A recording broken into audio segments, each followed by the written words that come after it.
etinye ezigbo ọnụ chọọ ndị eji okwu ha bụ isi chọọ ndị a na-agụrụ okwu send ya delegate or delegation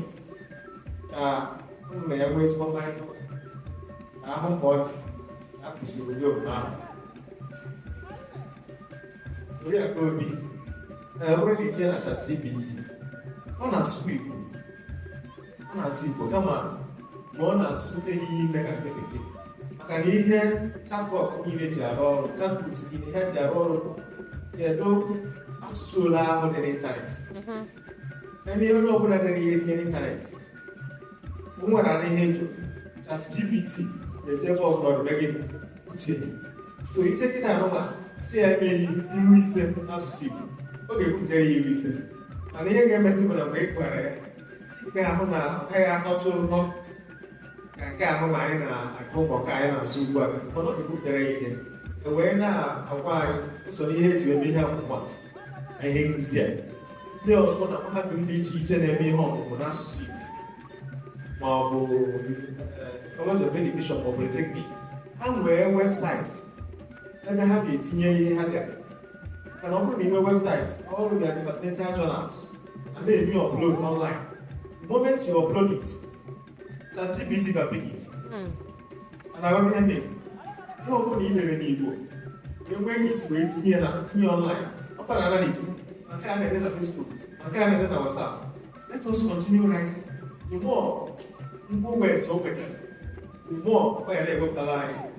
azịza ọbụ na itinye ihe ọ na-ewepụta ugbu a mana ọ naghị eghecha eghe nke ọma maka na mkpụrụ okwu Igbo o nwetara ehibeghị ike ọ dị mụ na ya na-agba n'aka anyị na-ede na-etinye ụmụ kọntentị a na-ekreti na-enye ọbụla n'usu YouTube Facebook WhatsApp ma anyị na-eme afọ 5 afọ 10 afọ 20 na-abịa abịa ị ga-ahụ na ọ ga-enweta mgbanwe gịnị kpatara na asụsụ Igbo abụghị isi iwu na obodo anyị ịma na ọtụtụ ihe na-eme na Naịjirịa na politiks na-abatakarị ya ọ mgbe nwanne anyị nwoke bụ Goodluck Jonathan bụ onye isi ala ka abịaziri sọftware ala onweghị isi Nigerian language dị compulsory wee bụrụ nnukwu ihe mwute mana ndị ọdịnaka na-abụ etikọ isi amara a ga-eme ya maka na ihe kasị wee bute nsogbu a bụ na ụfọdụ na-ajụ bụ naanị Igbo Yoruba na Hausa ka enwere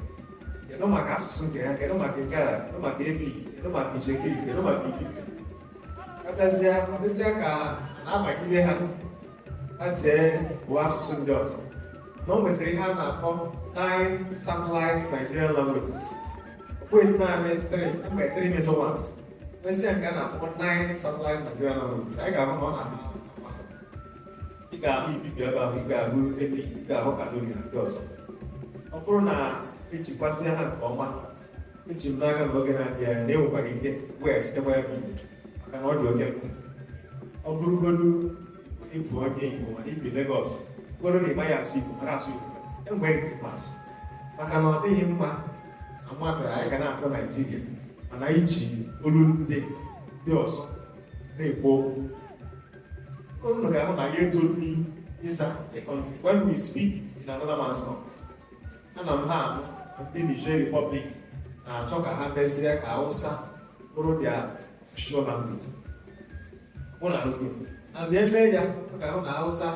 nwee higher status otu a ka anyị jiri Igbo kpọrọ ihe ka anyị were ya mebe ihe ụgwọ nna ọbụ Igbo ga-ejiri ebe na Naịjirịa bụrụ asụsụ ọzọ ọ ka bụrụ na jee na Tanzania ha jisi Swahili na wee mere official language asụsụ ha ji esi isi ọ bụrụ na ndị ahụ chịkọtara anyị na 1914 mere ihe ha kwesịrị ime ha wetara otu n'ime asụsụ ndị a Igbo maọbụ Hausa ma Yoruba si ka ọ bụla official language ka kịta agaghị enwe nsogbu a maka na abịazina na Naịjirịa ihe niile kwesịrị ka na asụsụ ị na-asụ wee bote nkewanye anyị andị ha mana ọ ga-abụ nkewa kpatara ajụga kacha iji ha bịa maka na o nwere ihe ha na-echeta na Naịjirịa ya anyị ga-edeba ya aka mana anaghị edeba ya maka na ndị NERC ha anabaghị ahụ a na-agbakere ya amara ka ha ga-esi wee weghachi obi anya ndewo